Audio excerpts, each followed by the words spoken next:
പ്രിയപ്പെട്ട സഹോദരി സഹോദരങ്ങളെ, ആരാധനക്രമത്തിൻ്റെ ശ്ലീഹ കാലത്തിൽ 5-ാം ഞായറാഴ്ചയാണ് നാം വിചിന്തനം ചെയ്യുന്നത്. നമുക്കറിയാം, നമ്മുടെ ക്രിസ്തീയ ജീവിതത്തിൻ്റെ പ്രത്യേകത എന്ന് പറയുന്നത് എ സ്ട്രോങ് കമാൻഡ് കൂടിയാണ്.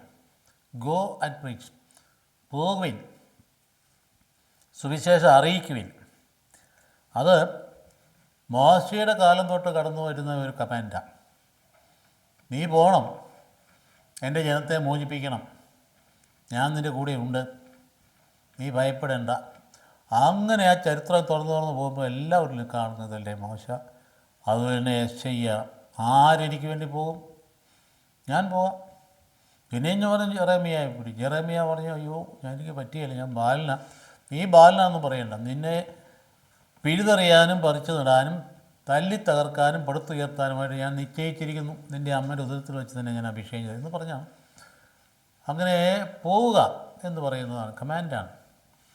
പിന്നീട് അങ്ങോട്ട് സഭയുടെ ഏറ്റവും പ്രധാനപ്പെട്ട മൗലികമായ കാര്യമുണ്ട സ്വർഗ്ഗാരോഹണം മുമ്പ് കർത്താവ് ശിഷ്യന്മാരെ വിളിച്ചു വരുത്തി അവരിന്മേൽ നിശ്വസിച്ചിട്ട് പറഞ്ഞു, പോകുകയും സുവിശേഷം അറിയിക്കുക. എന്താ ഇത്? മനുഷ്യരക്ഷയ്ക്കായിട്ടുള്ള സന്ദേശം ദൈവപിതാവിൻ്റെ പദ്ധതിയാണ്. അതായത് എല്ലാ ജനതകളോടും പറയാനാണ് പറയും, ആ പോകുവിൻ. ഇപ്പം ആ ഒരു സന്ദേശത്തിൻ്റെ പരിസമാപ്തിയിലേക്ക് വരുന്ന ഘട്ടം ഘട്ടമായിട്ട് വരുന്നതിൻ്റെ ഭാഗങ്ങളാണ് നമ്മൾ വേദപുസ്തകത്തിൻ്റെ വിവിധ ഘട്ടങ്ങളിൽ കാണുന്നത്. ഓൾഡ് ടെസ്റ്റ്മെൻറ്റിലും ന്യൂ ടെസ്റ്റ്മെൻറ്റിലും കാണും. അതോട് ചേർന്നാണ് നമ്മുടെ മൊറാലിറ്റി പോകുന്നത്. ഈശോ വന്നപ്പോൾ ആ മൊറാലിറ്റി പെർഫെക്റ്റ് ആക്കി. അതുവരെയും കുറേയൊക്കെ അതിനകത്ത് മനുഷ്യമായിട്ടുള്ള കളറുണ്ടായിരുന്നു. അപ്പോൾ അതുകൊണ്ട് ഈ ഞായറാഴ്ച നമുക്ക് കാണുന്നത് ഈ പോകുവിൻ എന്ന് പറയുന്നതിൻ്റെ പശ്ചാത്തലം 4-5 തിരുവചന ഭാഗങ്ങളാണ്. ഒന്നാമത്തേത് മോശയോട് അഹ്റോനോട് ദൈവം പറയുന്ന ഫറവോന്റെ സമയത്തേക്ക് പോകാനാണ് പറയും. ഇതാണ് ആദ്യത്തെ വായനയിലും കടന്നു വരും. ഇപ്പം നമ്മുടെ മനസ്സിലിരിക്കേണ്ടത് ഗോഡ്സ് കമാൻഡാണ്. പോക്ക് വെറുതെ അല്ല, ലക്ഷ്യബോധത്തോടു കൂടിയാണ്, ഒരു ലക്ഷ്യത്തോടു കൂടിയാണ്. എൻ്റെ ജനത്തെ വിട്ടയക്കണം. അപ്പോൾ അത് കൺസേൺ ഫോർ ഹിസ് പീപ്പിൾ. ഇതാണ്. അതുകൊണ്ട് നീ പോകണം, നിന്നെ ഞാൻ തിരഞ്ഞെടുത്തിരിക്കുക. അപ്പോൾ നിന്നിലൂടെ ഞാനാ പ്രവർത്തിക്കുന്നത്. അപ്പോൾ അതുകൊണ്ട് രണ്ടാമത്തെ വായന വരുമ്പോൾ കാണാൻ സാധിക്കുന്നത് ജെറേമിയ അങ്ങ് പോയി കഴിഞ്ഞപ്പോഴത്തേക്കും അദ്ദേഹത്തെ അനുഭവിച്ച ഭയങ്കരമായ പീഡനങ്ങളാണ്. അദ്ദേഹത്തോട് എന്താ പറഞ്ഞത്? നീ പോയി പറയാൻ പറഞ്ഞ അവരോട്, പോക്ക് തെറ്റാണ്, വരാൻ പോകുന്ന ശിക്ഷ ബാബിലോൺ അടിമത്തത്തോട്ട് മുമ്പാണ്. അത് ആത്മാർത്ഥമായിട്ട് പറയുന്നതനുസരിച്ച് അവരെല്ലാം ശത്രുക്കളായി. ശത്രുക്കളാകെ മാത്രമല്ല, മർദ്ദിച്ചു, കണ്ടിപ്പെട്ട് തള്ളിയിട്ടു. അപ്പോൾ അദ്ദേഹം മാനസികമായിട്ട് അദ്ദേഹം വിഷമിച്ചു. അപ്പം അദ്ദേഹത്തിനെതിരെയുള്ള ഗൂഢാലോചനയെക്കുറിച്ച് അദ്ദേഹം വേദനിച്ച് പറയുന്ന ഭാഗമാണ് രണ്ടാമത്തെ വായന വരുന്നതെങ്കിൽ, മൂന്നാമത്തെ അപ്പസ്തോലൻ പറയുക, ശ്ലീഹ, അയക്കപ്പെട്ടവൻ. അതെന്താ? കർത്താവിൻ്റെ ജീവൻ ഞങ്ങളുടെ ശരീരത്തിൽ ഞങ്ങൾ സംഭവിക്കുന്നു, അവിടുത്തെ മരണം ഞങ്ങളുടെ ശരീരത്തിൽ സംഭവിക്കുന്നു. അതെന്തിനാണ്? നിങ്ങൾക്ക് ജീവൻ ഉണ്ടാകാൻ വേണ്ടി. അപ്പം ഞങ്ങളുടെ ശരീരത്തിൽ ഞങ്ങൾ സംഭവിക്കുന്ന മരണം നിങ്ങൾക്ക് ജീവൻ ഉണ്ടാകാൻ വേണ്ടിയിട്ടാണ്. ഇതൊക്കെ പറയുന്ന ഭാഗങ്ങളാണെങ്കിൽ അവസാന ഭാഗത്തേക്ക് വരുമ്പോണ്ടല്ലോ, ഭയപ്പെടാതെ സാക്ഷ്യം നൽകണം. ഈശോ പറയുന്നത് ശിശുമാരെ പരിശീലിച്ച സുന്ദരമായ ഭാഗം മത്തായിയുടെ സുവിശേഷത്തിൻ്റെ 10-16 ബാക്കി 31 വരെ ഭയപ്പെടാ സാക്ഷ്യത്തുള്ള മുൻകൂട്ടി തെളിച്ചങ്ങ് പറഞ്ഞു, നിങ്ങളെ അവർ കൊണ്ടുപോകും, നിങ്ങളെ പീഡിപ്പിക്കും, നിങ്ങളെ ന്യായത്തിന് മുമ്പ് കൊണ്ട് നിൽക്കും, അപ്പോൾ നിങ്ങളെ മർദ്ദിക്കും.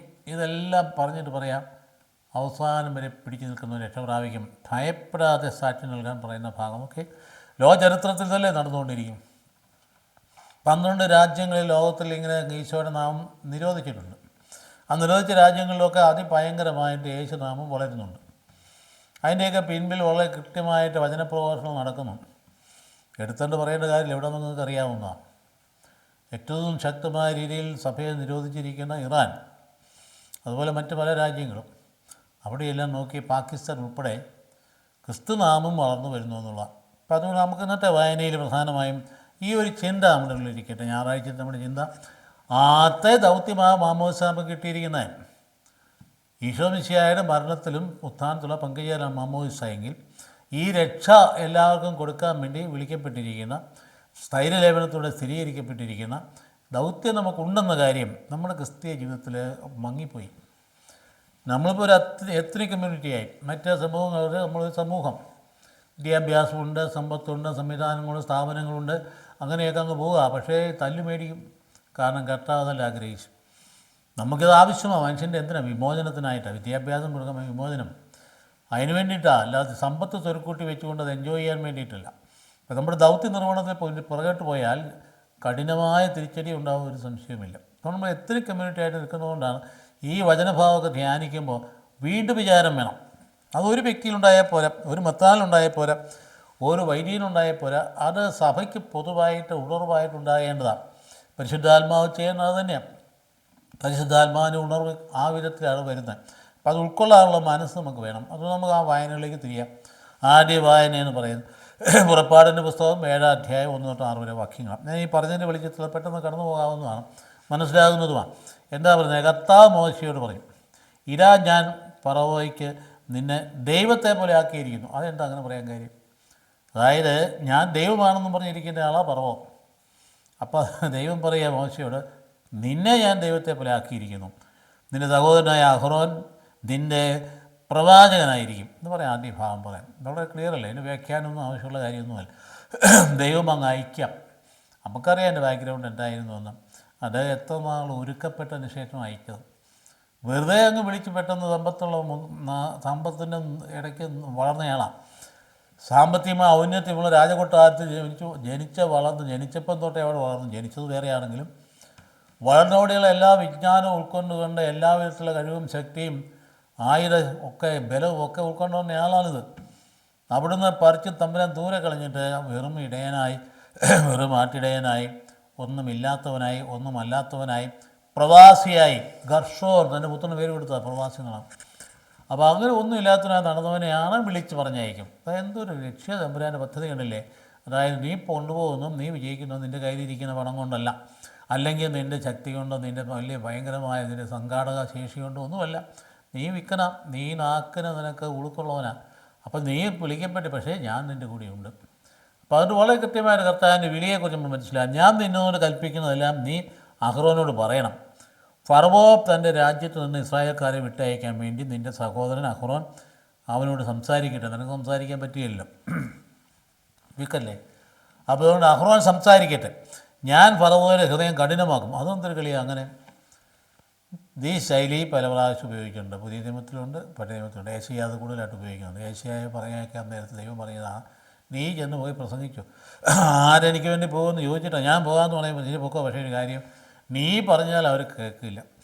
അതുകൊണ്ട് അവർ കണ്ണുകൊണ്ട് കാണും, പക്ഷേ മനസ്സിലാക്കിയില്ല. അവൻ്റെ ചെവികൊണ്ട് കേൾക്കും, പക്ഷേ ഗ്രഹിക്കുകയില്ല. അവർ ഹൃദയം മാനസാന്തരപ്പെടാതിരിക്കാൻ വേണ്ടി ഞാൻ അവരുടെ ഹൃദയം കഠിനമാക്കും. അപ്പോൾ എന്ത് പരിപാടിയാണ്? ദൈവം കഠിനമാക്കുമെന്ന് പറയും. അതായത് അതൊരു ശൈലിയാണ് എന്ന് പറഞ്ഞാൽ ഇവർ കഠിന ഹൃദയരാണ്, അങ്ങനെ ആക്കിയിരിക്കുക. അപ്പോൾ അതുകൊണ്ട് നീ പറഞ്ഞാൽ നിൻ്റെ വാക്കൊന്നും കേൾക്കില്ല. ആ കേൾക്കില്ലെന്ന് യാഥാർത്ഥ്യം ഉൾക്കൊണ്ടുകൊണ്ട് നീ പ്രസംഗിക്കണം. അതായത് നീ ചെല്ലുന്ന സ്ഥലങ്ങളിൽ നിന്നെ സ്വീകരിക്കുമെന്ന് വിചാരിച്ചുകൊണ്ടല്ല പ്രസംഗിക്കേണ്ടി, സ്വീകരിക്കില്ല എന്ന് വിചാരിച്ചുകൊണ്ട് തന്നെ പ്രസംഗിക്കണം. അപ്പോൾ സമയത്തെ വചനം പിളർന്ന് പൊട്ടി അകത്ത് കയറിക്കോളും. പറയുന്നത് അതുകൊണ്ട് പ്രേക്ഷിതർക്ക് ഭയങ്കരമായ വലിയ പ്രചോദനം. ഞാൻ ഹൃദയം കഠിനമാക്കും, നീ പോയി പണിതോ, പക്ഷേ പണം തരികയില്ല എന്നാ പറയുന്നത്. ആലോചിച്ചു, നീ പണിതോ, ഫലം തരികയില്ല. അപ്പോൾ അതിൻ്റെ അർത്ഥം പിന്നെ എന്തിനാണ് പണിയുന്നത്? അത് നിൻ്റെ ജോലിയാണ്, നീ ചെയ്തിരിക്കണം, ഫലം ഉണ്ടാകേണ്ട സമയത്തുണ്ടാകും. അപ്പോൾ അമ്മ പറഞ്ഞേ, ഈജിപ്ത് രാജ്യം വളരെയേറെ അടയാളങ്ങളും അത്ഭുതങ്ങളും പ്രവർത്തിക്കും ഈജിപ്തിൽ, എങ്കിലും ഫറവോ നിങ്ങളുടെ വാക്ക് കേൾക്കില്ല. കാരണം പലർക്കും കറക്റ്റായിട്ട് പറഞ്ഞിരിക്കുക.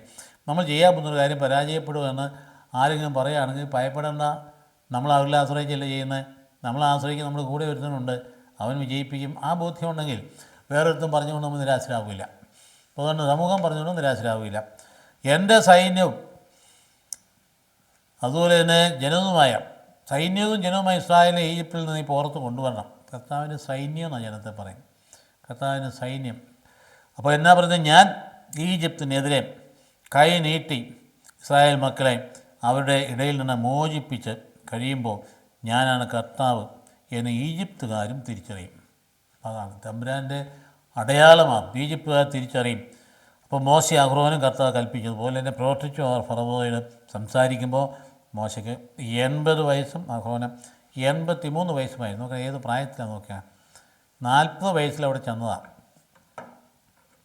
ജത്രോയുടെ അടുത്ത്, മൈപ്പിൻ്റെ അടുത്ത്. ഇപ്പം 40 വർഷം അവിടെ കഴിഞ്ഞുകൂടി. എന്തൊരു കഷ്ടപ്പാടാണ് ആലോചിച്ചത്. വെറുതെ കഴിഞ്ഞുകൂടി ആയിരിക്കില്ലല്ലോ. അതൊരു മരുഭൂമി വാസമായിരുന്നു. ഒരു മനുഷ്യനെ ഒരുക്കിയതിൻ്റെ മനോഹരമായ ചിത്രം. ഒരു ജനത്തെ 40 വർഷം ഒരുക്കിയതുപോലെ തന്നെ, അല്ലെങ്കിൽ ഒരുക്കാൻ പോകുന്നത് തന്നെ അതിന് നേതാവിന് 40 വർഷം ഒരുക്കി. അതുകൊണ്ട് 80 വയസ്സായിരുന്നു എന്ന് പറയുന്നത് അങ്ങനെയാണ്. എന്നിട്ട് ദൈവം പറയുക, ഇത് ചെയ്യാൻ പോകുന്ന കാര്യം മുമ്പോട്ട് ദൈവം പറയും, ഞാൻ ഇന്നതൊക്കെ ചെയ്യാൻ പോവുകയാണ്. 3 കാര്യങ്ങളാണ് ചെയ്യാൻ പോകുന്നത്. ഒന്ന്, എൻ്റെ ജനത്തെ അടിമത്തിൽ നിന്ന് ഞാൻ സ്വതന്ത്രമാക്കും. നമുക്ക് ഏറ്റവും പ്രത്യാശ നൽകുന്ന ഒരു കാര്യമാണ്. ജനത്തെ അടിമത്തിൽ, നമുക്ക് ലോകം മുഴുവനുള്ള അടിമത്തിൽ നിന്ന് സ്വതന്ത്രമാക്കിയത് ആരാണ്? ഒരു പട്ടാളവുമല്ല, ഒരു മനുഷ്യബുദ്ധിയുമല്ല, അത് സുവിശേഷമാണ് സ്വതന്ത്രമാക്കിയ കാര്യം നമുക്ക് അറിയണം സഹോദരങ്ങളെ. സുവിശേഷമാണ് ലോകത്തിൻ്റെ അടിമത്തിൽ നിന്നൊക്കെ സ്വതന്ത്രമാക്കിയത്. എന്തെങ്കിലും അടിമ വ്യവസ്ഥ ഇവിടെ ഉണ്ടായിരുന്നു. ഇവിടെ എന്തൊരു ഭയങ്കര പരിപാടിയായിരുന്നു. അടിമകളെ വിൽക്കില്ല. ഞാൻ ചങ്ങനാശ്ശേരി ചന്ത 3.5 രൂപ, അതുപോലെ മല്ലപ്പള്ളി ചന്ത 23 രൂപ. എന്നിട്ട് ഇവിടുന്ന് മേടിച്ച് അവിടെ കൊണ്ട് വിൽക്കുക, ലേലം വിളിക്കുക. ഇതൊക്കെ നടന്നു 100 വർഷം മുമ്പ് നമ്മുടെ ചരിത്രം എന്ന് പറയുമ്പോൾ നമ്മൾ നോക്കിയാൽ സുവിശേഷത്തിൻ്റെ ശക്തി എന്താണെന്ന് അപ്പം മനസ്സിലാവും. ഇവിടെ ഭരണകർത്താക്കന്മാർ രാഷ്ട്രീയ പാർട്ടി മാറി മാറി വന്നുകൊണ്ടുള്ള പുരോഗതിയല്ല ഇവിടെ ഉണ്ടായത്. ഇവിടെ യഥാർത്ഥ പുരോഗതി ഉണ്ടായത് സുവിശേഷത്തിൻ്റെ പ്രകാശം ജനങ്ങളെ കടന്നു ചെന്നപ്പം ആത്മാവബോധമുണ്ടായി, വ്യക്തിത്വ ബോധമുണ്ടായി, ദൈവത്തിൻ്റെ മക്കളെന്ന് അവബോധം വന്നു കഴിയുമ്പോൾ വളരാൻ തുടങ്ങി, ഉണരാൻ തുടങ്ങി. അതിന്നും കൊടുത്തോണ്ടിരിക്കാമെങ്കിൽ അത് ഇനിയും വളരും. അതാ കർത്താവ് പറയുന്നത്, അടിമത്തത്തിന് സ്വതന്ത്രമാക്കാം. ഇവിടെ എന്തെല്ലാം അടിമത്തം ഉണ്ടായിരുന്നു, ഭയങ്കരമായ അടിമത്തം നമുക്കുണ്ടായത്. എന്തെല്ലാം തരത്തിലെ മനുഷ്യനെ പീഡിപ്പിച്ച ഈ ജാതി വ്യവസ്ഥയുടെ കീഴിൽ കിടന്ന് അമർന്ന് ശൂദ്ര വിഭാഗങ്ങൾ, അതിന് താഴെയുള്ളവരെയൊക്കെ ഭയങ്കരമായ കടും പണി, പട്ടണം മാത്രം പകുതി ചോവിന് കൊടുക്കുക, പെട്ടെന്ന് പഠിപ്പിച്ചുകൊണ്ട് വയലിൽ പണിയെടുപ്പിക്കുക. എന്നിട്ട് ചില സാഹചര്യങ്ങൾ ഓർക്കുന്നുണ്ട്, ചില സാഹചര്യങ്ങളിൽ ഇപ്പം ചില ഗ്രന്ഥങ്ങൾ വായിച്ചാൽ മനസ്സിലാകും കേരളത്തിൻ്റെ ചരിത്രം എന്താണ്. ചില ഭാഗങ്ങൾ ഇവിടെ ആ ദേശം ഉറച്ചു കിട്ടണമെങ്കിൽ നരബലി നടക്കണം. അങ്ങനെ നരബലി നടക്കുന്ന സ്ഥലങ്ങളുടെ പേര് അതിൽ നിന്ന് ചേർന്നുണ്ടായതാണ് ഈ ചില പേരുകളൊക്കെ നമ്മൾ പല സ്ഥലത്തും കാണുന്നതാണ്. അപ്പോൾ അതുകൊണ്ട് അത്രമാത്രം ഹീനമായ രീതിയിൽ അടിമത്തം നിലനിന്നിരുന്ന ഒരു സ്ഥലമാണ് നമ്മുടേത് മാത്രമല്ല, ഇതുപോലെ തന്നെ പല രാജ്യങ്ങളും അങ്ങനെ തന്നെ. ഇവിടെ എല്ലാം മാറ്റം വന്നത് സുവിശേഷം അങ്ങ് ചെന്ന് കഴിഞ്ഞപ്പോഴാണ്. അപ്പോൾ മാറ്റം വരാൻ തുടങ്ങി. ഇത് ദൈവത്തിൻ്റെ മക്കളാണ് എല്ലാവരും, അതുകൊണ്ട് എല്ലാവരും ഒരുപോലെയാണ്. ഇതുപോലെ വ്യത്യസ്തതയൊന്നുമില്ല. ഈ ജാതി വ്യവസ്ഥയൊക്കെ തെറ്റാണ്. സുവിശേഷം എന്ന് പറഞ്ഞാൽ ദൈവത്തിൻ്റെ മക്കൾ, അത് സഹോദരങ്ങളെ പരിചരിക്കേണ്ടവരാണ്, സമന്മാരാണ്, തുല്യതയുണ്ട്, എല്ലാവർക്കും അവകാശങ്ങളുണ്ട്. പൗരാവകാശമൊക്കെ പറയുന്നു, ഇപ്പോൾ കേൾക്കാമല്ലോ പൗരാവകാശമൊക്കെ പറയുന്നത്. എവിടെ നിന്ന് വന്നാൽ ഇതൊക്കെ? ഭരണഘടന പോലും രൂപപ്പെട്ടത് സുവിശേഷത്തിൽ നിന്നാണ്, ഒരു സംശയവും വേണ്ട. അപ്പോൾ അതുകൊണ്ട് അത് വളരെ കൃത്യമായി അറിഞ്ഞിരിക്കുകയാണ്. അപ്പോൾ അതുകൊണ്ട് ഒന്നാമത് ദൈവം ആഗ്രഹിക്കുന്ന അടിമത്തിൽ നിന്ന് മോചനം നൽകണം എന്നുള്ളതാണ്. ആലോചിച്ച് നോക്കേ, എന്തെല്ലാം അടിമത്വം. അത് അന്നത്തെ പൊളിറ്റിക്കൽ അടിമത്വമാണെങ്കിൽ ഇന്ന് നമുക്ക് വ്യക്തിഗതമായ അടിമത്വമല്ലേ, നമ്മുടെ മനസ്സിനെ അടിമമാക്കുന്നത്. എന്തെല്ലാം കെണികളും ടെംപ്റ്റേഷൻസും ഒക്കെ നടന്നുകൊണ്ടിരിക്കും. ഈ മൊബൈൽ ഫോൺ ഉണ്ടായതിനു ശേഷം തന്നെ എന്തെങ്കിലും അടിമത്തത്തിലേക്ക് നമ്മൾ വിധേയമാകുന്നു. കുടുംബത്തിന് ദാമ്പത്യം തകർന്നു പോകുന്നത് എന്തുകൊണ്ടാണ്? ചില പ്രത്യേക വികാരങ്ങളുടെ അടിമകളായിട്ട് മാറിയതുകൊണ്ടല്ലേ. അത് നമ്മൾ മനസ്സിലാക്കണം. എവിടെല്ലാം തരത്തിൽ അടിമത്വം ഉണ്ടായി നമ്മുടെ പിള്ളേർ തകർന്നു പോകുന്നത് എന്തുകൊണ്ടാണ്? അവർ ചില ആഭിമുഖ്യങ്ങൾക്ക് അടിമയായിട്ട് മാറി, പരിശുദ്ധാത്മാവിൽ നിന്ന് വിട്ടു മാറിയിട്ട് ദുഷ്ടാത്മാവിലേക്ക് പോയി. അപ്പോൾ അടിമത്തത്തിന് സ്വാതന്ത്ര്യം കിട്ടുക എന്ന് പറയാൻ വെറും പൊളിറ്റിക്കൽ ലിബറേഷൻ മാത്രമല്ല, മനുഷ്യ വ്യക്തിയുടെ സമഗ്രമായ വിമോചനമാണ്. പൊളിറ്റിക്കൽ ലിബറേഷൻകാർ, രാഷ്ട്രീയക്കാർ പറയും ഞങ്ങൾ അങ്ങനെ ചെയ്ത് ഇങ്ങനെ എന്നൊക്കെ പറയും. പക്ഷേ ഇവിടെ അതല്ല, ഇത് നിന്നെ സമഗ്രമായി വിമോചിപ്പിക്കുക. രണ്ടാമത് ഞാൻ പറഞ്ഞാൽ ഇത് തൻ്റെ സ്വന്തം ജനമായിട്ട് സ്വീകരിക്കും. ഇതാണ് ദൈവം നമ്മുടെ ജനത്തെ, തൻ്റെ തെരഞ്ഞെടുക്കുന്ന ജനത്തെ വിളിക്കുന്നത് എൻ്റെ സ്വന്തം ജനമാണ്. പുരോഗതി ഗണം, എൻ്റെ സ്വന്തം ജനം. ഈ അവബോധം നമുക്കുണ്ടെങ്കിൽ നമുക്കിന് പേടിക്കണോ? തമ്പുരാനും സ്വന്തം ജനമാണ്. സ്വന്തം ജനത്തെ ദൈവം സംരക്ഷിക്കില്ലേ? ഏത് അപകടത്തിലാണ് സംരക്ഷിക്കില്ലേ? നമ്മൾ ഓർത്തിരിക്കേണ്ട ഒരു കാര്യം ഇതാ, ആ അവബോധം നമ്മുടെ സമൂഹത്തിൽ മുഴുവൻ വളർത്തിയെടുക്കേണ്ടതാണ്. അനാവശ്യമായ ഉത്കണ്ഠ ഉണ്ടാകേണ്ട കാര്യമില്ല. തിന്മകളും അനീതികളും കാണുമ്പോൾ പ്രതികരിക്കണം, പക്ഷേ അത് നിരാശരായിട്ടല്ല, നഷ്ടബോധത്തോടു കൂടിയല്ല, നേരെ മതി അവബോധത്തോടുകൂടിയാണ്. ദൈവത്തിൻ്റെ മക്കളാണ് അവബോധം, സ്വന്തം ജനമാണ്. പിന്നെ പറയുന്നത് കോംപ്ലക്സിനൊക്കെ എന്നാ കാര്യം ഇരിക്കുന്നത്? നമുക്ക് വല്ല കാര്യമുണ്ടോ കോംപ്ലക്സിന്? എന്ത് ഭയങ്കരമാണ്. അങ്ങോട്ട് ഈ ജാതി വ്യവസ്ഥയുടെ ഫലമായിട്ടാണ് നമ്മുടെ നാട്ടിൽ ഇതുപോലെ കോംപ്ലക്സുകളുണ്ടായി. അതായത് വലിയ വ്യവസ്ഥയിൽ വന്നവൻ്റെ അടുത്ത് നിന്ന് മാറി നിന്നോണം, 72 അടി മാറി നിന്നോണം ഒരു വിഭാഗം, പിന്നെ വേറെ തന്നെ 34 അടി മാറി നിന്നോണം, 62 ഇങ്ങനെയൊക്കെ ഉള്ള വ്യവസ്ഥിതി ഇവിടെ ഉണ്ടായപ്പോൾ അവിടെ ഇങ്ങനെ കൂട്ടായ്മ വരുന്നത്, അവിടെ ഒരുമിച്ച് വരുന്നത് എന്തുകൊണ്ടാണ്? ഒരിക്കൽ പോലും ഇവർ ഒരുമിച്ച് വരരുത്. ചെറിയ ഒരു ശതമാനത്തിൻ്റെ കയ്യിൽ ഈ അധികാരം നിൽക്കണം. അതിന് വേണ്ടിയിട്ടാണ് വ്യവസ്ഥയിൽ ഇങ്ങനെ ഉണ്ടാക്കി തീർന്നത്. അപ്പോൾ ഇങ്ങനെ അടുത്ത് വരാൻ പാടില്ല. അപ്പോൾ അതുകൊണ്ട് ഇന്ന വിഭാഗം വന്നു കഴിഞ്ഞാൽ വഴിയെ പോയി വെച്ചോണം, മാറി നിന്നോണം. ആലോചിച്ച് നോക്കി, ഗാന്ധിജി പോലും വന്നിട്ട് അദ്ദേഹത്തെ ഈ മനയ്ക്ക് ഉള്ളിൽ പ്രവേശിപ്പിച്ചില്ല എന്ന കാര്യം നമുക്കറിയാം. അത്ര കാര്യം നമുക്ക് ഈ ചരിത്രം വായിക്കുമ്പോൾ മനസ്സിലാകുന്ന സംഗതികളാണ്. അവരൊക്കെ ഉണ്ടായിട്ട് അവരുടെ കാലഘട്ടങ്ങളിൽ പോലും ഇതുപോലെ ഈ അടിമ വ്യവസ്ഥ നിലനിന്നിരുന്നുവെങ്കിൽ, സ്വന്തം ജനം എന്ന് പറയുമ്പോഴോ ദൈവത്തിൻ്റെ ഇതിൽ നിന്നെല്ലാം വിമുക്തമായി ആത്മാഭിമാനം ഉണ്ടായി ആരുടെ മുമ്പ് നുവർന്നു നിൽക്കും, ഒന്നും പേടിക്കാതെ പറയേണ്ട കാര്യങ്ങൾ പറയും. അപ്പോൾ ഭയപ്പെടുന്നതായിട്ടാണ് പറയും. മൂന്നാമത്തെ കാര്യം എന്നാ ദൈവം പറഞ്ഞത്, വാഗ്ദത്ത ഭൂമി അവകാശമായിട്ട് നൽകും. ദൈവം ചുമ്മാ നയിക്കുകയല്ല, ഒരിടത്ത് സ്വതന്ത്രമാക്കിയത്. You are liberated for something, അല്ല ലിബറേറ്റ് ചെയ്തിട്ട് അങ്ങ് വിട്ടേക്കാനല്ല, നിന്നെ നയിക്കുക എങ്ങോട്ടാ? വാഗ്ദത്ത ഭൂമിയിലേക്ക്. അന്നെന്താ കാനാൻ ദേശം, ഇന്നെന്താ ദൈവരാജ്യം. അപ്പോൾ അതുകൊണ്ട് ദൈവം നമ്മളെ കൊണ്ടുപോകുന്നത് വാഗ്ദത്ത ഭൂമിയിലേക്ക്, മരണാനന്തര ജീവിതത്തിലേക്ക് നമ്മളിപ്പോൾ കൊണ്ടുപോകും. അപ്പോൾ ദൈവരാജ്യം എന്ന് പറഞ്ഞാൽ അതാണ്. അങ്ങോട്ട് കടന്നു പോകുമ്പോൾ നീ പേടിക്കുന്ന എന്താ? മരണത്തിലേറ്റവും മലോസിലെ ചോദിക്കുന്നതാണ്, നീ മരണം, നിൻ്റെ വിജയം എവിടെ, നിൻ്റെ ദംശനം എവിടെ? അതിനതീതമായിട്ട് വരുന്ന ഒരു സംഗതിയാണ് തമ്പുരാൻ്റെ വിളി എന്ന് പറയും. അപ്പോൾ ഞാൻ നിന്നെ എൻ്റെ ജനമാക്കും. അങ്ങനെ 3 കാര്യങ്ങൾ വളരെ കൃത്യമായിട്ട് പറഞ്ഞ് പഠിപ്പിച്ചതിന് ശേഷം അപ്പോൾ പറയുകയാണ്, നീ എൻ്റെ സ്വന്തമാണെന്ന് കരുതി അവിടെ ഞാൻ അടയാളങ്ങൾ പ്രവർത്തിക്കും, അത്ഭുതങ്ങളും അടയാളങ്ങളും പ്രവർത്തിക്കും. അവരതുകൊണ്ട് വിശ്വസിക്കും. അതിന് അവർക്കത് അറിയാൻ അവസരം കൊടുക്കും. അപ്പോൾ ഈ പ്രായപൂർത്തിയായപ്പം 80 വയസ്സിൻ്റെ പക്വതയിലേക്ക് എത്തിയപ്പോഴാണ് മോശയെ പറഞ്ഞു വിടുന്നത്. ആദ്യത്തെ വായന അങ്ങനെയാണ്, അത് പ്രാരംഭമല്ല. നമ്മൾ വിളികളുടെയൊക്കെ ആ പ്രാരംഭം വേണേൽ അവിടെ കാണാൻ സാധിക്കും. രണ്ടാമത്തെ ഘട്ടത്തിലേക്ക് പോകുമ്പോൾ ജെറേമിയ പറഞ്ഞു. ഞാൻ ആദ്യമേ സൂചിപ്പിച്ചുകൊണ്ട് ആരാ? ജെറേമിയാണ്, പയ്യനായ ഒരാൾ, നല്ല മിടുക്കനായ. പക്ഷേ ദൈവം വിളിച്ചപ്പം ആദ്യത്തെ തിരസ്കരിച്ചു. ദൈവം വിട്ടില്ല, പിന്നെ പിടിവീണു. അവസാനം ചെന്ന അദ്ദേഹത്തിൻ്റെ ഫലം എന്താ? ഇത് പറഞ്ഞ പോലെ തന്നെ പറയാൻ ചെന്ന് പറയുന്നതിന് നേരെ എതിരായിട്ട് ജനം പ്രതികരിക്കും. പറയാമെന്ന് പറഞ്ഞാൽ ബാബുലോൺ അടിമത്തത്തിൻ്റെ കോണ്ടാക്സ്റ്റാണ്. അതെന്താ കാരണം? ഇവിടെ ജീവിതത്തിൻ്റെ തിന്മ പെരുകി ഭയങ്കരമായി. ദൈവത്തെ മറന്ന് യഹോവയെ മറന്നുള്ള മധുരോത്സവത്തിനകത്ത് സ്വന്തം ജനം അങ്ങ് മുഴുകിക്കഴിഞ്ഞപ്പോൾ പ്രവാചകനെ പറഞ്ഞു വിട്ടു, ഈ പോക്ക് തെറ്റാണ്. കൃത്യമായിട്ട് അത് മുഖത്ത് നോക്കി പറയാൻ പറയും. അദ്ദേഹം മുഖത്ത് നോക്കി തന്നെ പറയും. അങ്ങ് പറഞ്ഞപ്പോൾ ഭയങ്കര വിഷമമൊക്കെ ഉണ്ടായി. അപ്പം എന്നാ ചെയ്തു? അദ്ദേഹത്തെ പിടിച്ച് മർദ്ദിച്ചു, കണ്ടിട്ട് തട്ടിയിട്ടു. അപ്പോൾ അങ്ങനെയുള്ള സാഹചര്യത്തിൽ ജീവിച്ച ഒരു പ്രവാചകനെക്കുറിച്ച് അതിന് 2ാമത് വായന. കർത്താവ് ഇതേക്കുറിച്ച് വെളിപ്പെടുത്തി. അങ്ങനെ ഞാൻ അറിയാനിടയായി. എന്തിനെക്കുറിച്ചാണ്? യെരമ്യായ്ക്കെതിരെയുള്ള ഗൂഢാലോചനയെക്കുറിച്ചാണ്. അവിടുന്ന് അവരുടെ ദുഷ്കൃത്യങ്ങൾ എനിക്ക് കാണിച്ചു തന്നു. അതായത് ഇവനെതിരെ ഗൂഢാലോചന നടത്തുന്നത് കർത്താവ് തന്നെ കാണിച്ചു തന്നു. എന്നാൽ കൊലയ്ക്ക് കൊണ്ടുവന്ന് ശാന്തനായ കുഞ്ഞാറിനെ പോലെ ആയിരുന്നു ഞാൻ. പെട്ടെന്ന് നമുക്കറിയാതെ എങ്ങോട്ടാണ് അട്രിബ്യൂട്ട് ചെയ്യുന്നത്. കൊല്ലാൻ കൊണ്ടുവന്ന് കുഞ്ഞാറിനെ പോലെ അവൻ കൊലക്കുളത്തിലേക്ക് കൊണ്ടുപോകപ്പെട്ടെന്ന് പറഞ്ഞ യേശയ്യായുടെ പുസ്തകത്തിൻ്റെ 53-ാം അധ്യായത്തിൻ്റെ 7-ാം വാക്യമാണ്. അപ്പോൾ അതുകൊണ്ട് അങ്ങോട്ട് കൊണ്ടുപോകുന്ന പോലെയാണ് പോയത്. അപ്പോൾ ഈശോയുടെ പ്രതിഫലനങ്ങൾ ഇവിടെയെല്ലാം ഉണ്ട്. എന്നിട്ട് എന്നാ പറഞ്ഞത്? അപ്പോൾ എന്നാ അവർ ഗൂഢാലോചന എന്തായിരുന്നു? കൊലയ്ക്ക് കൊണ്ടുപോകുന്ന ശാന്തനായ കുഞ്ഞാറിനെ പോലെ ആയിരുന്നു ഞാൻ. ഫലത്തോടുകൂടെ തന്നെ വൃക്ഷത്തെ നമുക്ക് നശിപ്പിക്കാം. അതുകൊണ്ട് ജീവിക്കുന്ന ഒരു നാട്ടിൽ നിന്ന് നമുക്കവനെ പിഴുതെറിയാം. ഈ ഗൂഢാലോചന അവർ കേൾക്കുക. ജെറേമിയ തൻ്റെ ശത്രുക്കൾ തനിക്കെതിരെ ഗൂഢാലോചന നടത്തുന്നത് ദൈവദർശനത്തിലൂടെ മനസ്സിലാക്കുകയാണ്. അവൻ്റെ പേരിനിമേൽ ഒരു ഓർമ്മിക്കരുത് എന്ന് പറഞ്ഞ് അവർ ഗൂഢാലോചന നടത്തിയതും എത്ര എനിക്കെതിരെയാണെന്നും ഞാൻ അന്നേരം അറിഞ്ഞില്ല. എനിക്ക് കാണിച്ചു തന്നോ? അറിഞ്ഞില്ല.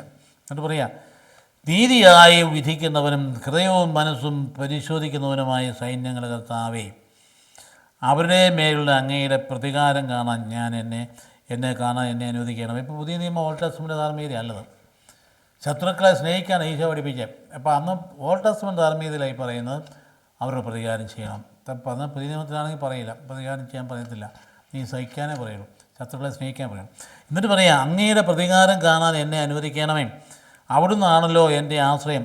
നിൻ്റെ ജീവൻ വേട്ടയാടുന്ന അനത്വത്തിലെ ജനങ്ങളെക്കുറിച്ച് കർത്താവ് അരുളി ചെയ്യുന്നു. കർത്താവിൻ്റെ നാമത്തിൽ നീ പ്രവചിക്കരുതെന്ന് അവർ പറയാം. നീ കർത്താവിനത് പ്രവചിക്കാൻ പാടില്ല.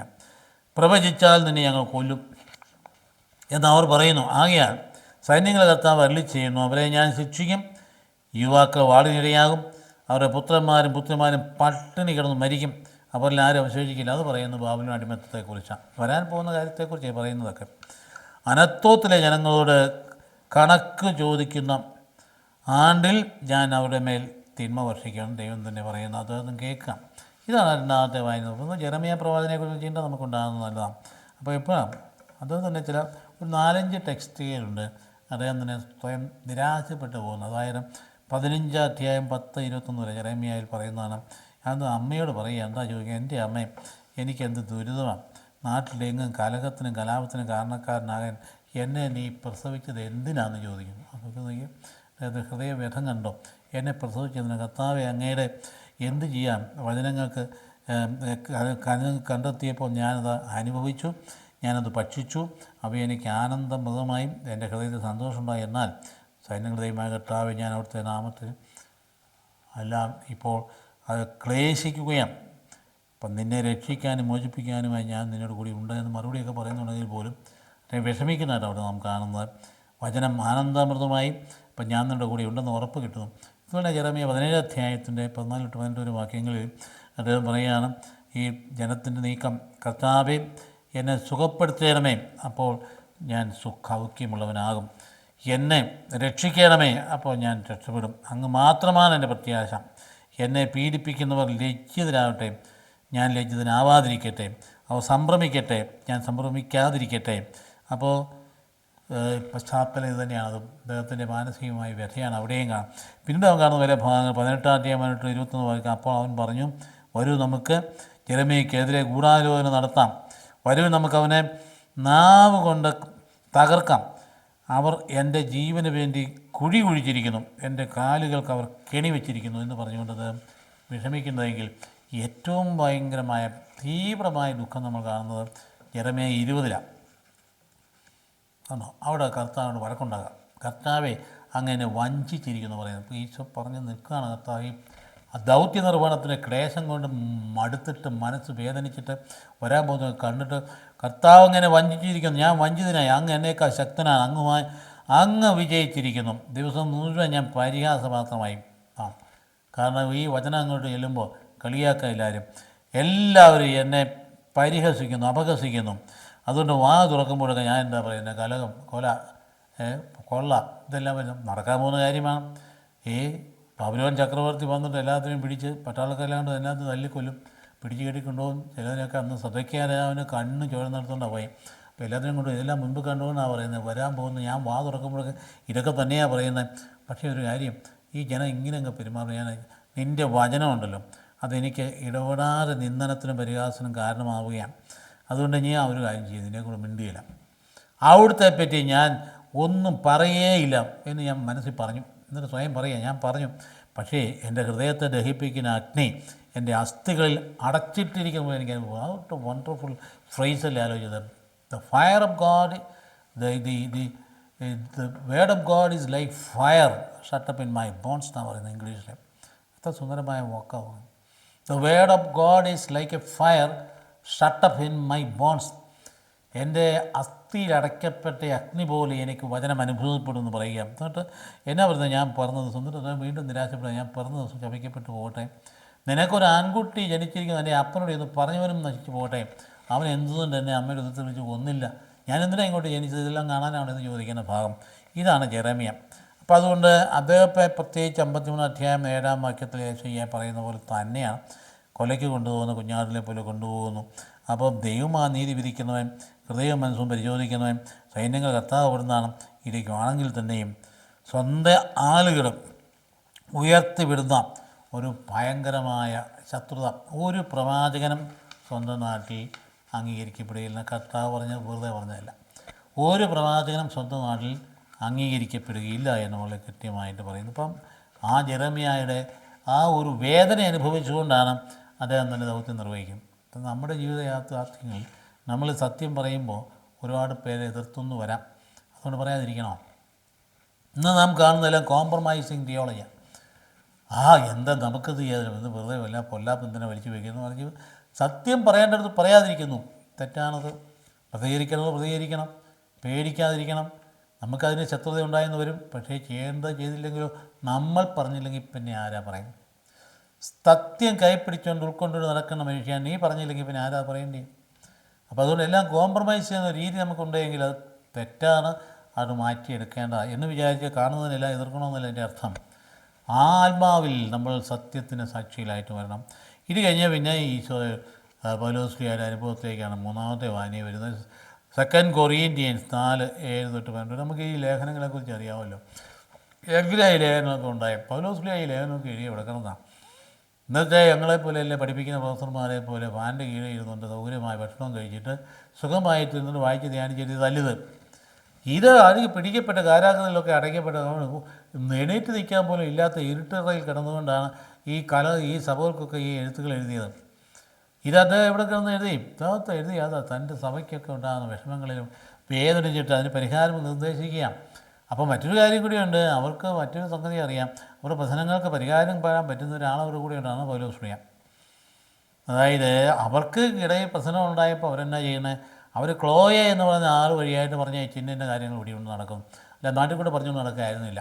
ഇപ്പോൾ പലപ്പോഴും നടക്കുന്നത് എന്താ, സഭയെ പ്രശ്നം ഉണ്ടാക്കി ഇപ്പോൾ യൂട്യൂബ് വഴിയായിട്ട് കണ്ടമാനം പ്രചരിപ്പിച്ചുകൊണ്ട് ഉള്ള മനുഷ്യൻ്റെ മൊറാലിറ്റിയും ധാർമ്മികതയും തകർക്കത്തക്ക രീതി വിശ്വാസം തകർക്കുന്ന രീതിയിൽ അങ്ങ് പ്രചരിപ്പിക്കുക. അതല്ലേ ചെറിയ പ്രശ്നങ്ങളെ ഊതി വലുതാക്കുക.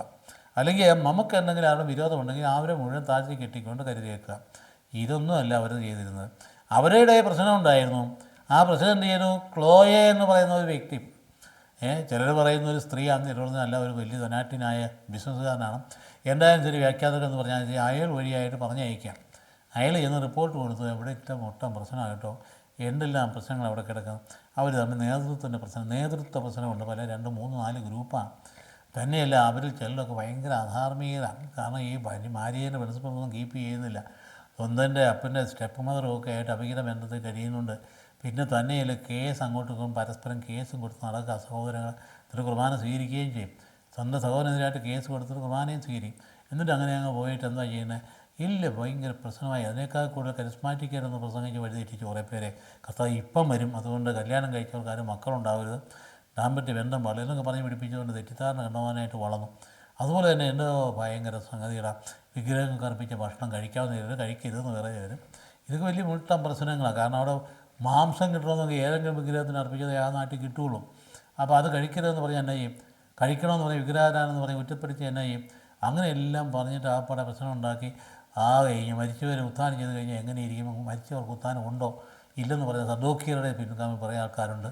പക്ഷേ ഇത് എന്താ വാസ്തു സംഭവിക്കാൻ മരിച്ചു കഴിഞ്ഞാൽ അതിനെക്കുറിച്ചൊന്ന് വിശദീകരണം ഇങ്ങനെയൊക്കെ അവർ ചെന്ന് കൃത്യമായിട്ട് നിങ്ങൾ എഴുതി ചോദിച്ചാൽ ഞാൻ മറുപടി പറയാമെന്ന് പറഞ്ഞാൽ പലരും പറയുന്നത്.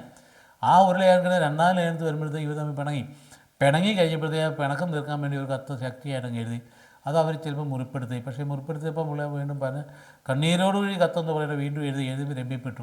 ആ രമ്യപ്പെട്ടതിൻ്റെ ഭാഗത്താണ് ഇപ്പോൾ 2-ാം ലേഖനത്തിൽ ഒരുപാട് കാര്യങ്ങൾ പറയുന്നത്. ഞാൻ എന്ത് ത്യാഗം സഹിച്ചു നിങ്ങൾക്ക് വേണ്ടി, എന്തേലും കഷ്ടതകൾ സഹിച്ചു, എന്തുവരെ 11-ാം അധ്യായത്തിൽ നോക്കി നമുക്ക് കാണാൻ സാധിച്ച വേദനകളാണ്, എന്ത് ബുദ്ധിമുട്ടാണ്. എത്ര പ്രാവശ്യം ഞാൻ കപ്പൽ അപകടത്തിൽപ്പെട്ടു, എത്ര പ്രാവശ്യം നഗ്നതയിൽ കഴിഞ്ഞു, എത്ര പ്രാവശ്യം പട്ടിണിയിലും ദാരിദ്ര്യത്തിലും കഴിഞ്ഞു, എത്രയോ പ്രാവശ്യം ഞാൻ ഈ തല്ലുകൊണ്ടു 40 അടിവീതം കൊണ്ടു. അപ്പം എങ്കിൽ പോലും ആര് ബലഹീനാകുമ്പോൾ ഞാൻ ബലഹീനാകാതിരിക്കുന്നത്, എൻ്റെ ബലഹീനതയിലാണ് കർത്താവിന് ബലം പ്രകടമാണെന്ന് പറയുന്ന ഭാഗങ്ങളൊക്കെയാണ്. അതോട് ചേർന്ന് പോകുന്ന ഭാഗമാണ് ഇവിടെ മിശിഹായിൽ കർത്താവിൻ്റെ ശിഷ്യൻ്റെ സ്ത്രീയുടെ അനുഭവമാണ്. എന്നാൽ പരമമായ ശക്തി ദൈവത്തിൻ്റെതാണ്, ഞങ്ങളുടേതല്ല എന്ന് വെളിപ്പെടുത്തുന്നതിന് ഈ നിധി മൺപാത്രത്തിലാണ് നമുക്ക് ലഭിച്ചിരിക്കും. ആ നിധി എന്നതാണ് വിശ്വാസ നിധിയാണ്, സുവിശേഷ നിധിയാണ്, വേറൊന്നുമല്ല.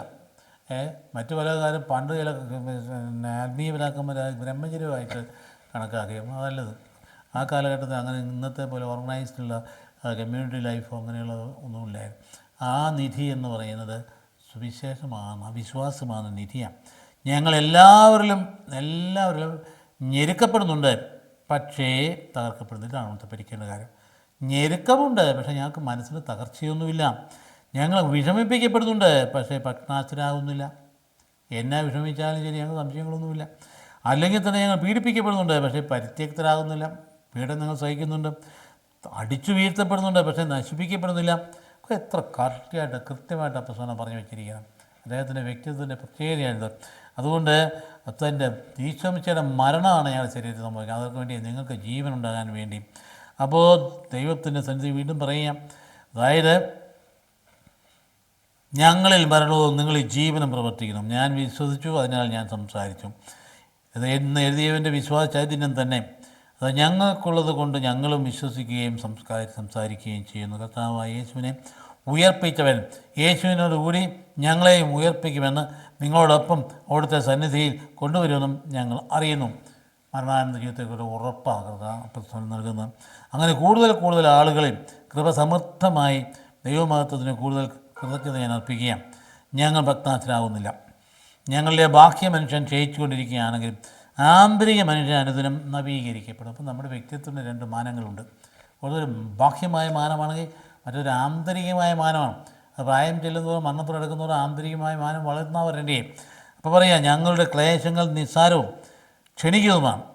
അവയുടെ ഫലമോ അനുഭവമായ മഹത്വം ദൃശ്യമായവയിലല്ല, അദൃശ്യമായവയിലാണ് ഞങ്ങളുടെ ലക്ഷ്യം. ദൃശ്യങ്ങൾ നശ്വരങ്ങളാണ്, അദൃശ്യങ്ങൾ അനശ്വരങ്ങൾ എന്ന് പറയുന്ന ഭാഗം ഇത്ര സുന്ദരമായി വീണ്ടും വീണ്ടും വായിച്ചാൽ എൻ്റേത് ധ്യാനിച്ചാലും തീരില്ലാത്ത മാത്രം മാറ്റർ അതിനകത്തുണ്ട്. അതുകൊണ്ട് നമുക്ക് ഏറ്റവും പ്രധാനപ്പെട്ട സംഗതി എന്താണ്? ദൈവം നമ്മളെ ഏൽപ്പിച്ചിരിക്കുന്ന നിസ്സാരങ്ങളായ ബലഹീനരായ നമ്മുടെ കരങ്ങളിലാണ് ഈ സുവിശേഷം ഏൽപ്പിച്ചിരിക്കുന്നത്. അപ്പോൾ അതുകൊണ്ട് അതൊരു മകൾ സന്ദേശമാണ്. അത് നമ്മുടെ കരങ്ങൾ ദുർബലങ്ങളാണ്. ആ സന്ദേശം നമ്മൾക്കനുസരിച്ച് നമ്മുടെ ജീവിതത്തെ ക്രമീകരിക്കാൻ നമുക്ക് കഴിക്കണം. അതുകൊണ്ട് പീഡനം എന്ന് പറയുന്നതും സഹനം എന്ന് പറയുന്നതും കർത്താവിൻ്റെ ജീവൻ സ്വീകരിക്കണം. ഇതാണ് നമ്മുടെ സഹനം എന്ന് പറയുന്നത്. നമുക്ക് പറയാൻ എളുപ്പമുണ്ടെങ്കിലും ജീവിക്കാൻ ബുദ്ധിമുട്ടുള്ളൊരു കാര്യമാണ്. അത് കർത്താവിന് പ്രത്യേക കൃപ ആവശ്യമാണ്. അപ്പോൾ ശ്ലീഹായിൽ ഈശോയുടെ സാന്നിധ്യം ഉണ്ടെന്നാണ് അതിൻ്റെ അർത്ഥം. ഈ പറഞ്ഞതിൻ്റെ അർത്ഥം തന്നെ ഈശോ കുരിശിൽ മരിച്ചതിൻ്റെ ആ മരണത്തിന് തുടർച്ചയാണ് അപ്പസ്തോലൻ മരിക്കുന്നു. അപ്പോൾ ഈശോയിൽ അപ്പസ്തോലിൽ ഈശോയുടെ സാന്നിധ്യമുണ്ട്. ഇപ്പം മൺപാത്രത്തെ നിധിയാണ്, തകർന്നു പോകാത്ത സാധനം. തകർന്നു പോകാം, ഉപേക്ഷിക്ക് രക്ഷയില്ലെങ്കിൽ തകർന്നു പോകാം, തകർന്നു പോയവനെ തിരിച്ചു കിട്ടിയില്ല. അതുകൊണ്ട് സഹനം ദൈവത്തിൽ ആശ്രയിക്കുന്നവർക്കുണ്ടാകുന്ന മനോഭാവമാണ്.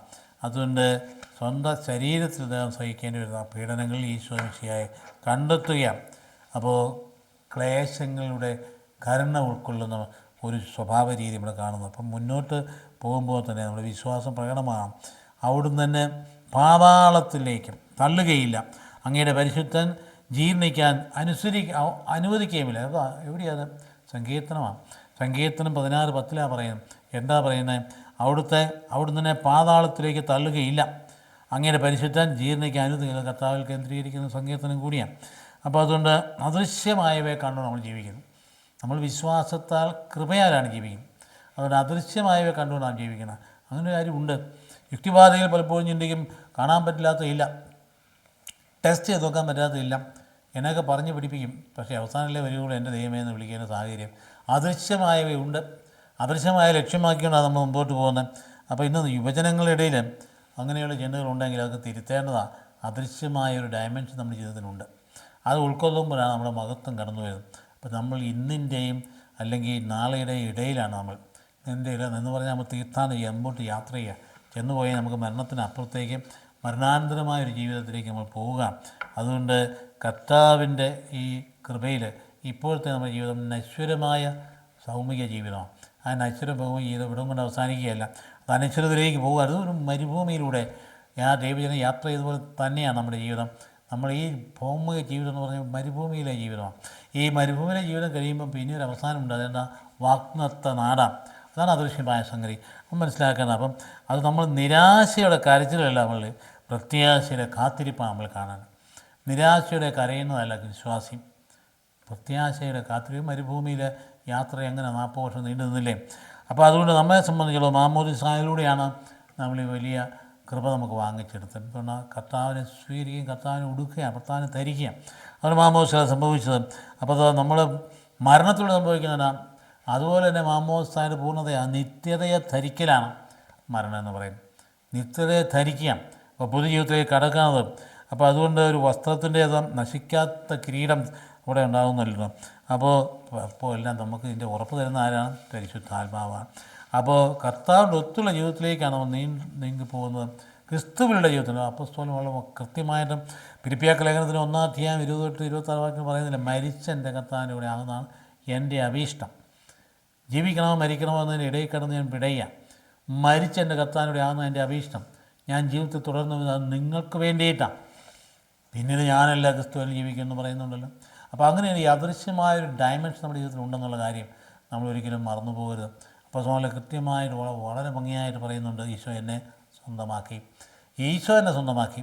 പക്ഷേ ഞാനൊരു കാര്യം എനിക്കറിയാം, ഞാനിതുവരെ സ്വന്തമാക്കിയിട്ടില്ല. പക്ഷേ ഒരു കാര്യം ഞാൻ ചെയ്യുന്നുണ്ട്, പിമ്പിലുള്ളതെല്ലാം മറന്ന് മുമ്പിലുള്ള ലക്ഷ്യമാക്കി ഈശോ മിശിഹായിൽ ദൈവത്തിന് സമ്മാനമായിക്കാൻ ഞാൻ പ്രയാണം ചെയ്യുക.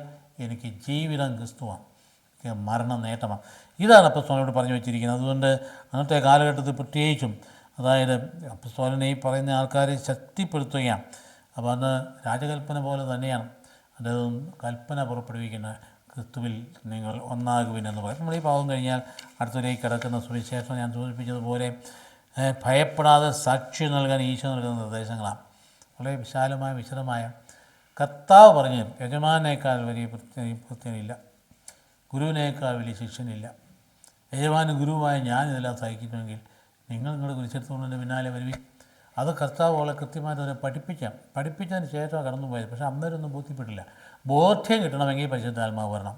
അതാണ് നമ്മളിവിടെ കാണുന്നത്. വളരെ മനോഹരമായ ഭാവം ദീർഘമാണ്. മത്തായി 10:16-33 വാക്യങ്ങളാണ്.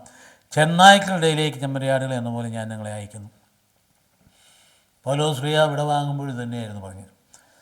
അപ്പോസ്തല പ്രവൃത്തിയുടെ 20-ാം അധ്യായത്തിൽ അപ്പോസ്തലൻ പറയുന്നുണ്ട്, ഞാൻ പോയി കഴിഞ്ഞാൽ കുഞ്ഞാളിൻ്റെ വേഷത്തിൽ ചെന്നായ്ക്കൾ കടന്നു വരും, നിങ്ങളെ വഴിതെറ്റിക്കും. ഞാൻ പഠിപ്പിച്ച സത്യങ്ങളിൽ വ്യത്യസ്തമായി പ്രസംഗിക്കുന്നവർ നിങ്ങളുടെ ഇടയിൽ തന്നെ ഉണ്ടാകും. അപ്പോൾ നിങ്ങളോ ഈശോയുടെ തിരുരക്തത്താൽ വീണ്ടെടുക്കപ്പെട്ട സഭയെ പരിപാലിക്കാൻ പരിശുദ്ധാത്മാവ് നിയോഗിച്ച ആജപാലകരാണ് നിങ്ങൾ. ഇതുകൊണ്ട് ജാഗരൂകരായിരിക്കണം പറയുന്ന പോലെ തന്നെ കർത്താവ് ഇവിടെ നേരിട്ട് മുമ്പോട്ട് പറയുക, നിങ്ങൾ ജാഗരൂകരായിരിക്കണം. അതിന് നിങ്ങൾ സർപ്പങ്ങളെപ്പോലെ വിവേകികളും പ്രാവുകളെപ്പോലെ നിഷ്കളങ്കരുമായിരിക്കും. അപ്പോൾ സർപ്പം എപ്പോഴും പിശാചിൻ്റെ പ്രതീകമായിട്ടാണ് ഇവിടെ ഉദ്ദേശിച്ചിരിക്കുന്നത്. നേരത്തെ തന്നെ എപ്പോഴും പറഞ്ഞ വേദപുസ്തകം അങ്ങനെയാണല്ലോ. വെളിപാടിൻ്റെ പുസ്തകത്തിന് 12-ാം അധ്യായത്തിൽ കാണുന്ന ഒരു ഭയങ്കര സർപ്പത്തെക്കുറിച്ച് പറഞ്ഞു. അതൊന്നും അല്ല ഇവിടെ സാധാരണ സർപ്പത്തെ തന്നെ ഉദ്ദേശിക്കണം. അപ്പോൾ അതുകൊണ്ട് പ്രാവുകളെപ്പോലെ നിഷ്കളങ്കരായിരിക്കുകയും അപ്പോൾ മനുഷ്യരെ സൂക്ഷിച്ചുകൊള്ളുവേൻ, അവർ നിങ്ങളെ ന്യായാധിപ സംഘങ്ങൾക്ക് ഏൽപ്പിച്ചു കൊടുക്കും. തങ്ങൾ സിനഗോഗുകളിൽ വെച്ച് നിങ്ങളെ മർദ്ദിക്കും. നിങ്ങൾ എന്നെ പ്രതി നാടുവാഴികളുടെയും രാജാക്കന്മാരുടെയും സന്നിധിയിലേക്ക് ആനയിക്കപ്പെടും. അവിടെ അവരുടെയും നാടുവാഴികളുടെയും മുമ്പാകെ നിങ്ങൾ സാക്ഷ്യം നൽകും. ഇതാണ് വിചാരിതം പറയുന്നത്, സാക്ഷ്യം നൽകും. കർത്താവിൻ്റെ ധൈര്യമാനും കൂടി പറഞ്ഞതുകൊണ്ടല്ലേ അവരപ്രകാരം തന്നെ ചെയ്ത് ഒട്ടും ഭയപ്പെടാതെ പേടിത്തൊണ്ടന്മാരെ ശിഷ്യന്മാരെ എത്ര ഭയങ്കരമായ സാക്ഷ്യം നൽകി. പത്രോസിനെ പിടിച്ച് കെട്ടിക്കഴിഞ്ഞപ്പോൾ പിന്നെ അവസാനം പറഞ്ഞാൽ നിങ്ങൾ കുരിശിൽ തറച്ചോളൂ, പക്ഷേ ഒരു കാര്യം, എൻ്റെ കർത്താവ് മരിച്ചുപോലെ മരിക്കാൻ യോഗ്യതയില്ലാത്തതുകൊണ്ട് തല കീഴായിട്ട് എന്നെ കുരിശിൽ തറയ്ക്കാം. എന്തൊരു ഭയങ്കര പേടിത്തൊണ്ടായിരുന്ന ആൾ സാക്ഷ്യം നൽകിയത് കണ്ടില്ലേ, ഭയങ്കരമായ രീതിയിൽ സാക്ഷ്യം നൽകി. അവർ നിങ്ങളെ ഏൽപ്പിച്ച് കൊടുക്കുമ്പോൾ എങ്ങനെ പറയണം, എന്ത് പറയണം എന്ന് നിങ്ങൾ ആകുലപ്പെടേണ്ട. നിങ്ങൾ പറയേണ്ടത് ആ സമയത്ത് നിങ്ങൾക്ക് നൽകപ്പെടും. എന്തെന്നാൽ നിങ്ങളെല്ലാം നിങ്ങളിലൂടെ നിങ്ങളുടെ പിതാവിൻ്റെ ആത്മാവാണ് സംസാരിക്കും. നിങ്ങളെ എങ്ങനെയുള്ള ഘട്ടങ്ങൾ നമ്മൾ ഭയപ്പെട്ടു പോകും. ചില സാഹചര്യം പീഡനങ്ങളൊക്കെ അയ്യോ നമുക്കത് പറ്റുമോ നേരിടാൻ, പീഡനം ഉണ്ടായി എന്ത് ചെയ്യും, നമ്മൾ മുൻകൂട്ടി കാണാൻ ഭയം വരും. പക്ഷേ നമ്മൾ തിരിച്ച് ഞങ്ങൾ ചിന്തിക്കണം, അപ്പോൾ പരിശുദ്ധാത്മാവിനെ നൽകും. നമ്മൾ ഇടപെടുന്ന സാഹചര്യങ്ങളിൽ പരിശുദ്ധാത്മാവിനെ നൽകുമ്പോൾ നമുക്ക് ശക്തി അറിയും. പിന്നെ നമ്മൾ ഭയപ്പെടേണ്ട കാര്യമില്ലല്ലോ. അപ്പോൾ സഹോദരന്മാർ സഹോദരനെയും പിതാവ് പുത്രനെയും മരണത്തിന് ഏൽപ്പിച്ചു കൊടുക്കും. മക്കൾ മാതാപിതാക്കളെ എതിർക്കും, അവരെ വധിക്കുകയും ചെയ്യും. എൻ്റെ നാമം മൂലം നിങ്ങൾ സർവ്വനാരും ദ്വേഷിക്കപ്പെടും. ഇതെന്തുകൊണ്ട് അങ്ങനെ സംഭവിക്കുന്നത്? കുടുംബത്തിൽ ശിഥിലീകരണം ഉണ്ടാകുന്നത്. ഒരാൾ വിശ്വാസം സ്വീകരിച്ചു, വിശ്വാസം സ്വീകരിച്ച് കഴിയുമ്പോൾ ശത്രു അതിൻ്റെ സഹോദരൻ ചെന്ന് ഒറ്റിക്കൊടുക്കുന്നു. ഒറ്റിക്കിടുമ്പോൾ ഇവിടെ പ്രശ്നമുണ്ടായി, ഒരാൾ വധിക്കപ്പെടും. അപ്പോൾ അങ്ങനെയാണ് ഈ വധം ഉണ്ടാകുന്നത്. അങ്ങനെയാണ് അവസാനം വരെ പിടിച്ചു നിൽക്കുന്നവർ രക്ഷപ്രാപിക്കും. ഒരു പട്ടണത്തിൽ നിങ്ങൾ പീഡിപ്പിക്കപ്പെടുമ്പോൾ മറ്റൊന്നിലേക്ക് ഓടിപ്പോകുകയും എന്ന് പറഞ്ഞാൽ പേടിച്ചോടിപ്പോകാനല്ല പറയാൻ, വിവേകത്തോട് നിൽക്കാൻ വേണ്ടിയിട്ടാണ് ഓടിപ്പോകാൻ പറയും അല്ലേ? അങ്ങനെയല്ലേ? അപ്പോസ്തലൻ അങ്ങനെ തന്നെ ചെയ്തല്ലോ. പല സ്ഥലങ്ങളിലേക്ക് അത് മാറിപ്പോയി. അല്ലെങ്കിൽ അത് തുറന്ന് പ്രസംഗിക്കണ്ടേ? ഓടിപ്പോവുകയും. സത്യമായി ഞാൻ നിങ്ങളോട് പറയുന്നു, മനുഷ്യപുത്രൻ്റെ ആഗമനത്തിന് മുമ്പ് നിങ്ങൾ ഇസ്രായേലിലെ പട്ടണങ്ങളെല്ലാം ഇങ്ങനെ ഓടി പൂർത്തിയാക്കയില്ല എന്ന് ഞാൻ നിങ്ങളോട് പറയുന്നു. അതെന്താ അങ്ങനെ പറയാൻ കാര്യം? മനുഷ്യപുത്രനെ ആകുമെന്ന് പെട്ടെന്ന് നമ്മൾ ചിന്തിക്കുകയാണ് കർത്താവിൻ്റെ രണ്ടാമത്തെ വര. അതല്ല ഇവിടെ ഉദ്ദേശിക്കുന്നത്. കർത്താവിൻ്റെ രണ്ടാമത്തെ വര വല്ല ഉദ്ദേശിക്കും. കർത്താവ് മരിച്ച ഉത്ഥാനം ചെയ്ത് പ്രത്യക്ഷനാകുന്ന കാര്യം ഉദ്ദേശിക്കുന്നത്. ഞാൻ വരുമ്പോഴത്തേക്ക് നിങ്ങൾ മുഴുവൻ തീർത്ത് കളയുകയില്ല എന്ന് പറയും. അതുകൊണ്ട് തൊട്ടടുത്ത് അവരുടെ ജീവിതത്തിൽ തന്നെ സംഭവിക്കേണ്ട കാര്യമാണ്. ശിഷ്യൻ ഗുരുവിനേക്കാൾ വലിയവനല്ല. ശിഷ്യൻ ഗുരുവിനെ പോലെയും, അതായത് ഭൃത്യ യജമാനെ പോലെ ആയാലും മതി. ഗൃഹനാഥനെ അവർ ബേൽസബൂൽ എന്ന് വിളിച്ചെങ്കിൽ അവൻ്റെ കുടുംബാംഗങ്ങളെ എന്തു തന്നെ വിളിക്കുകയില്ല. നിങ്ങൾ അവരെ ഭയപ്പെടേണ്ട. കർത്താവ് എപ്പോഴും എടുത്തു പറയുന്ന സംഗതിയാണ് ഭയം നമ്മുടെ കൂടപ്പിറപ്പാണല്ലോ. എല്ലാത്തിലും ഭയമില്ലേ? ഭയപ്പെടേണ്ട. എന്തെന്നാൽ മറിഞ്ഞിരിക്കുന്നതൊന്നും വെളിപ്പെടാതിരിക്കുകയില്ല, നിഗൂഢമായിരിക്കുന്നതൊന്നും അറിയപ്പെടാതിരിക്കുകയില്ല. അതിൻ്റെ കാരണം എന്താണെന്നറിയാമോ? അപ്പോൾ അതായത് പശ്ചാത്തലത്തിൽ അന്നത്തെ ആദിമസഭയിലെ ഇവരെന്ത് ചെയ്യുന്നത്, വളരെ രഹസ്യമായിട്ടാണ് സുവിശേഷം അറിയിച്ചിരുന്നത്. പേടിയാണ്.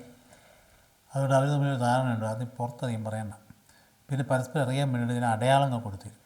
ഇന്ന വീട് ക്രിസ്ത്യാനിയുടെയാണെന്ന് അറിയണമെങ്കിൽ ആ ഭിത്തിയിലും മത്സ്യത്തിന് പടം വരച്ച് വയ്ക്കും. മത്സ്യത്തിന് പടം വരച്ച് പറഞ്ഞാൽ 5 അപ്പം കൊണ്ട് 5000 തെറ്റിപ്പറ്റല്ലേ മത്സ്യം. 5 അപ്പം 2 മീൻ ആ മത്സ്യമല്ലത്. മത്സ്യം എന്ന് പറഞ്ഞാൽ എക്ടോസ് എന്ന ഗ്രീക്ക് വാക്കാണ്. എക്ടോസ് എന്ന ഗ്രീക്ക് വാക്കെന്ന് പറഞ്ഞാൽ വാക്കിനർത്ഥം ഫിഷ് എന്നാണ് മത്സ്യം. പക്ഷേ ഇക്ടോസിൻ്റെ ഓരോ അക്ഷരം എടുത്ത് മാറ്റി വയ്ക്കുക, യേസുസ് ക്രിസ്തുസ് ഹിയോസ് തെയോസ് ഒത്തേർന്ന എന്ന് പറഞ്ഞാൽ ഈശോ മിശിഹ ദൈവത്തിൻ്റെ പുത്രൻ്റെ രക്ഷകനുമാകുന്നുണ്ട്. അപ്പോൾ അതുകൊണ്ട് ആ മത്സ്യത്തിൻ്റെ സിമ്പിൾ ഉപയോഗിച്ചുകൊണ്ട് അങ്ങനെ കുറേ കാലം കഴിഞ്ഞപ്പോൾ അങ്ങനെ പോകാനുള്ളതല്ല, പരസ്യമായിട്ട് സ്വയം പ്രഘോഷിക്കേണ്ടതാണെന്ന് പറയാൻ വേണ്ടി കർത്താവോട് പറയാം. എന്നാ പറയുന്നത്? അത് നിങ്ങൾ ഭയപ്പെടേണ്ട. എന്നാൽ മറിഞ്ഞിരിക്കുന്നൊന്നും വെളിപ്പെടാതിരിക്കുകയില്ല, സുവിശേഷം വെളിപ്പെടാതിരിക്കുകയില്ല, നിഗൂഢമായിരിക്കുന്നൊന്നും അറിയപ്പെടാതിരിക്കുകയില്ല. അന്ധകാരത്തിൽ നിങ്ങളോട് ഞാൻ പറയുന്ന കാര്യം പ്രകാശത്തിൽ പറയുവേൻ. ചെവിയിൽ മന്ത്രിച്ചത് പുരമ്പുകളിൽ നിന്ന് പ്രഘോഷിക്കുവിൻ. ശരീരത്തെ കൊല്ലുകയും ആത്മാവിനെ കൊല്ലാൻ കഴിവില്ലാതിരിക്കുകയും ചെയ്യുന്നതിനെ നിങ്ങൾ ഭയപ്പെടേണ്ട, മറിച്ച് ആത്മാവിനെ ശരീരത്തെ ഒരുപോലെ നരകത്തിനിരയാക്കാൻ കഴിയുന്നതിനെ ഭയപ്പെടുകയും. അപ്പോൾ അതുകൊണ്ട് എന്താ ചെയ്യേണ്ടേ? ഒരു നാണയത്തിൽ 2 കുരുവികളെ വിൽക്കപ്പെടുന്നില്ലേ? അത് നിങ്ങൾക്ക് തന്നെ അറിയാമല്ലോ, വളരെ ക്രയമായിട്ട് പറഞ്ഞിട്ടില്ലേ? നിങ്ങളുടെ പിതാവിൻ്റെ അറിവ് കൂടാതെ ഒന്നുപോലും താഴെ പോകില്ല. അവൻ നിങ്ങളുടെ തലയിലെ ഒരു നാര് പോലും എണ്ണപ്പെട്ടില്ല, അതിനെ ഭയപ്പെടേണ്ട. നിങ്ങൾ അനേകം ഗുരുവിളേക്കാൾ വിലയുള്ളവരാണല്ലോ. മനുഷ്യരുടെ മുമ്പിൽ എന്നെ ഏറ്റുപറയുന്നവനെ എൻ്റെ സ്വർഗ്ഗസ്നായ പിതാവിന് മുമ്പിൽ ഞാനും ഏറ്റുപറയും. മനുഷ്യൻ്റെ മുമ്പിൽ എന്നെ തള്ളിപ്പറയുന്നവനെ സ്വർഗ്ഗസ്നായ പിതാവിന് ഞാനും തള്ളിപ്പറയും. ഇതാണ് ഭാഗം എന്ന് പറയും.